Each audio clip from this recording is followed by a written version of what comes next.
Hello, this is John Fredrickson with State of Pro Wrestling. We are here in Davenport, Iowa. It's been a long day driving from New Jersey to Davenport here, but we got a very special guest. It's been worth the long drive. We are here with Jah-C. How are you doing tonight? I'm fantastic. Now, am I going to hold the microphone, or are you going to hold the microphone? Would you like to hold it? I think really comfortable. I'll hold the microphone. We're always trying stuff See, different. I'm the guy that does this like really, really well.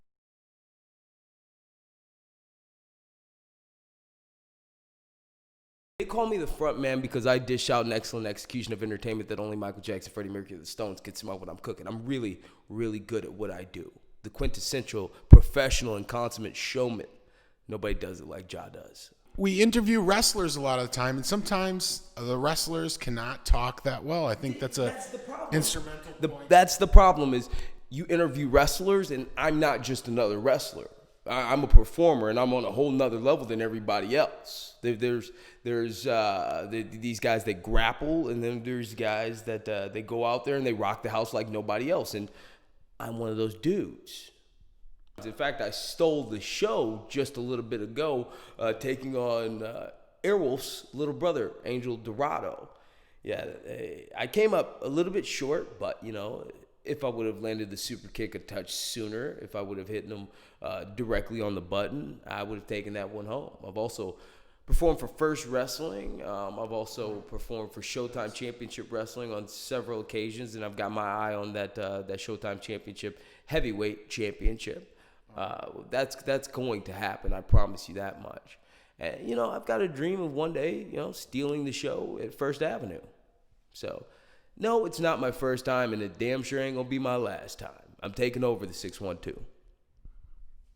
You know, I have a certain touch of arrogance or confidence in what I do, and in 3 years, I feel like I have obtained something that nobody else has, you know, and I'm coming from a very special place that nobody else can say that they were trained by a guy that's main evented WrestleMania, you know.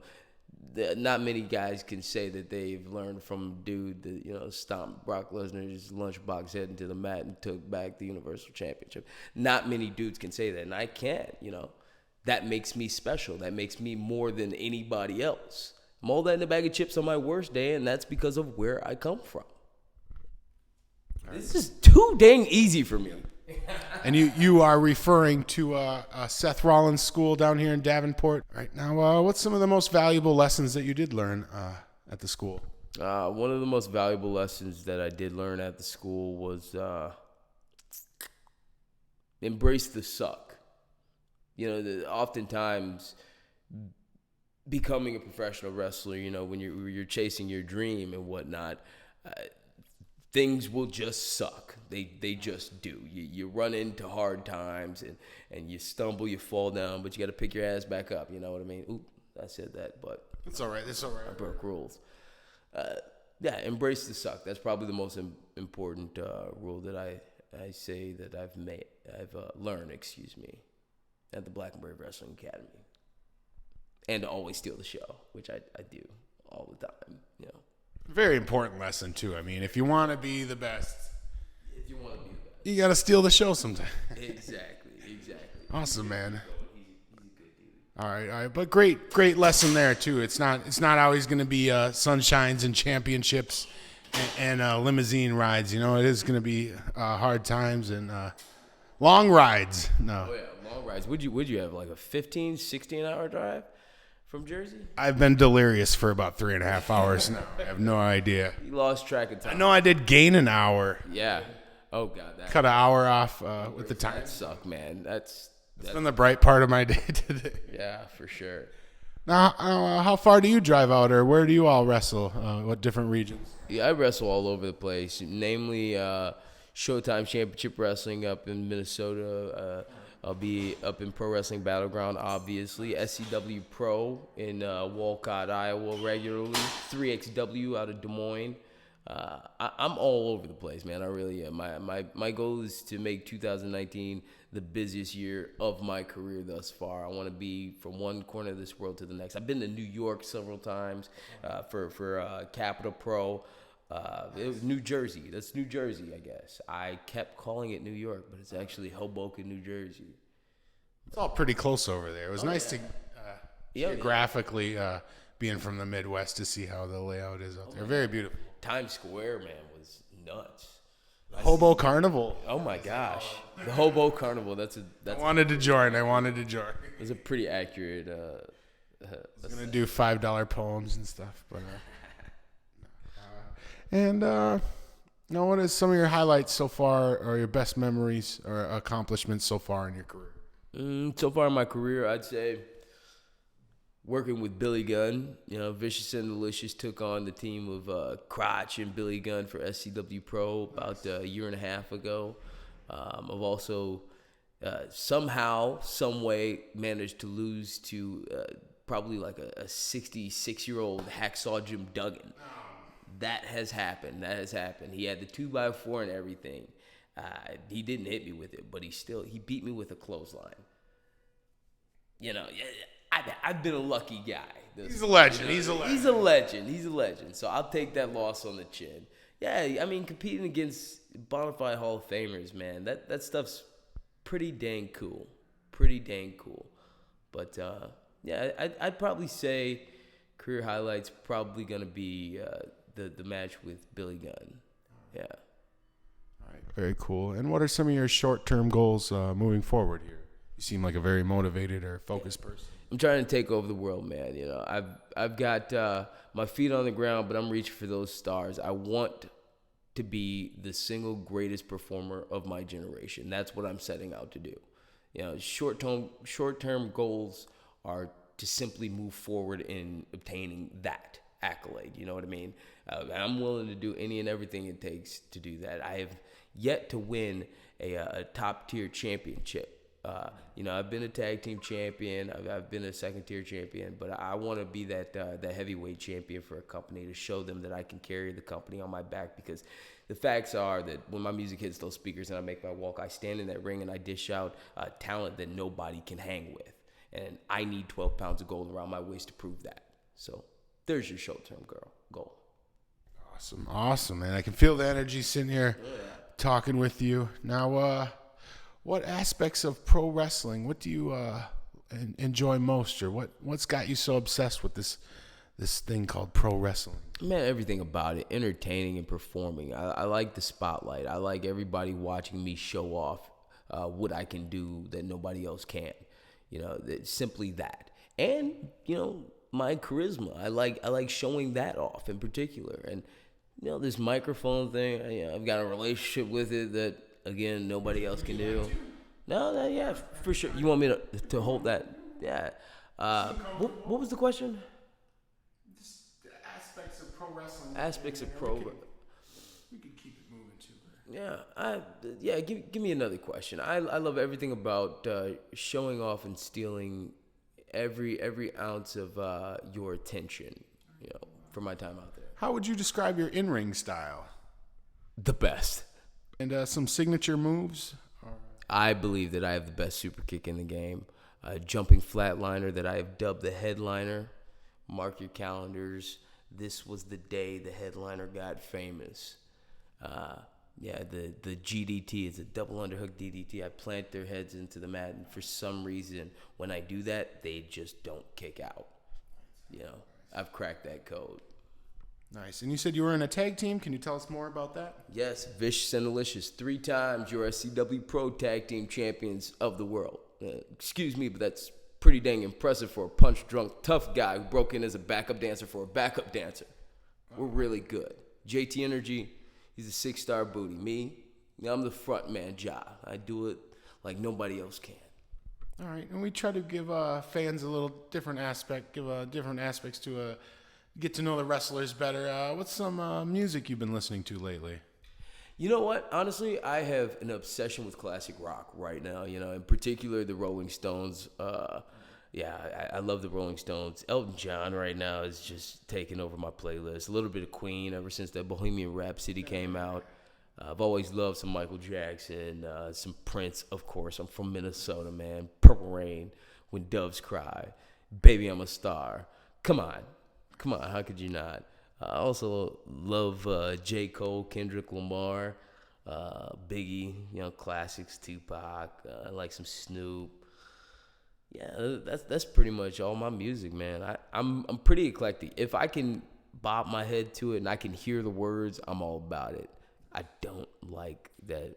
You know what I'm talking about, that mumble rap stuff. It's not my. I don't want to waste my time hating, but I know exactly what you're saying. Yeah, which is funny because every now and again, a song like that'll come on and I'll pop big for it, man. Yeah, but some of those beats are really good. Yeah, some of them are, but my biggest thing is I want to hear what you're saying, so I can decipher what the message is, Yeah, more than just da da da da da ha, mana wa. It's kind of a delirious state like I am right now, kind of a road trip. Da da da da da. All you gotta do is drive for 30 hours straight, and then you can make great music like Tekashi 6ix9ine. Siri, tell me, is this Davenport? Turn right. Yeah. All right. Let's see. I'm blanking right now. See, I done stumped him. It's 10 o'clock hour. He's got 30 hours of driving under his belt, and he's sitting next to the Frontman, Jah, and he don't know what to do. All right. How do you feel about the current state of pro wrestling? The current state of pro wrestling has never been better, man. I thoroughly and truly believe that in professional wrestling today, we have the best athletes that have ever participated in this great sport. I think the future is very, very bright. The guys that are at the top of the card everywhere in this business have really set a precedent for what it is to be a professional and what it is to be a top tier performer.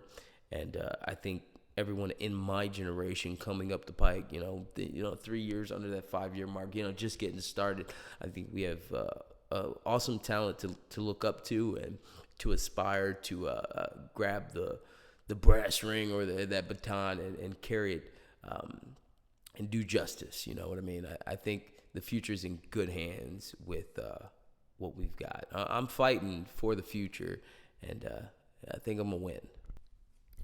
Nice. And when did you first see this pro wrestling, or when did you first fall in love with pro wrestling? The first bit of pro wrestling I'd say that I've probably seen, I definitely know my first memory of professional wrestling was Chris Jericho interview with The Rock, probably in like 99, 2000. I don't know exactly what interview or promo segment it was, but I know it was Chris Jericho and I know it was The Rock.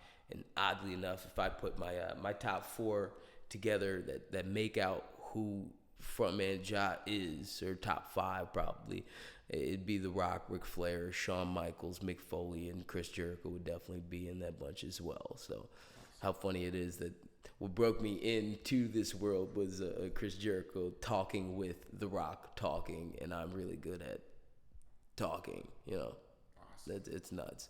But I remember my mom got us a VHS tape with The Undertaker's greatest matches on it. So it had The Undertaker versus Shawn Michaels in the Hell in a Cell match, which is an absolute classic. It's one of those matches that just stands the test of time. You can always watch it back. We had a Mick Foley VHS tape with all of his old Cactus Jack tag team matches and stuff like that. With dude, I'm a big Cactus Jack mark. Stuff, oh yeah, I had Japan stuff, some Terry Funk stuff. I loved all of that. And as young as I am, I'm 25, but I have this immense obsession with NWA wrestling. I'm a big fan of Ric Flair, Dusty Rhodes, Tully Blanchard in particular. I love me some Arn. But there's something about Tully Blanchard I like. NWA wrestling. I like that sports aspect of it all, which is so weird because who I would classify myself as a performer would be a very much flashy showman, So somehow integrate that flashy showman into the sports-based aspect of this business is what gets me going. What was the question again? I just start rambling, man. You put the microphone in my hand, you ask. I think you answered it pretty well. I think we got it covered there. I don't know. You tell me. Sounded pretty good. Now, I think a lot of people would wonder, what's it like to study underneath Seth Rollins? It's an indescribable experience. It really is. I'm not just saying that as a cop out, to avoid the question. I'll explain it. It's I guess it's hard to explain because it's very fitness based, right? If you know anything about Seth Rollins, he's CrossFit Jesus, right? You know what I mean? So you got to be able to bring something to the table in the fitness world, right? So he preaches that as a big component or a big factor of his success is what he's able to get done in the fitness world. And he preaches that to his students. So that's always been something that's been taught to us. Also, the psychology of everything that we do in his brain is something that nobody else can match. That's why he is the best today. I mean, can you argue it? Yeah, you can throw Kenny Omega's name up there, but Seth Rollins is there. You know what I mean? So sure. It's a different type of deal, man. He's a special kind of cat, and the camaraderie that we have all reached as students and as a group of the graduates and the students of the Black and Brave Wrestling Academy. Well, very cool. And who are the other trainers there? Merrick Brave and Matt Crotch Mayday. Yeah, Seth Rollins, Merrick Brave, formerly known as the Black and Brave Tag Team. Yeah, those are our teachers. Granddaddy Danny Daniels, owner of AAW. All right, very cool. Name dropping all over here, man. That's what I like to do, give fans a wide area of things they can look into and see. Now let's see, how should we end this? I'm freaking blanking on everything. I keep you'll like be talking and I'll think of the next thing. All right. Last words for the fans. Last words for the fans. Saturday night, 420 Eric Cannon. You are going to get the experience of a lifetime. You are going one-on-one with the future of your business. And I'm going to take that crown that you wear so proudly upon your head that you've dubbed yourself the king of Minneapolis. But no longer will you be the king of Minneapolis. Jah is going to be the king of Minneapolis when I kiss your face with my foot. And the referee counts the 1, 2, 3. Anarchist versus the Frontman. 420 Battleground Pro. Just bring it. I had to get that rock line in there, man. I'm a mark, man. Nice. And where can fans keep up with you on social media? Follow me on social media. On Twitter, I believe I'm Big Match Jah because I have big matches. And on Instagram, you can follow me at Frontman Jah. And that's about it. All right, very cool. Well, thank you, Jah-C. I hope you the best luck on Saturday against one of Minnesota's best. All right, thank you.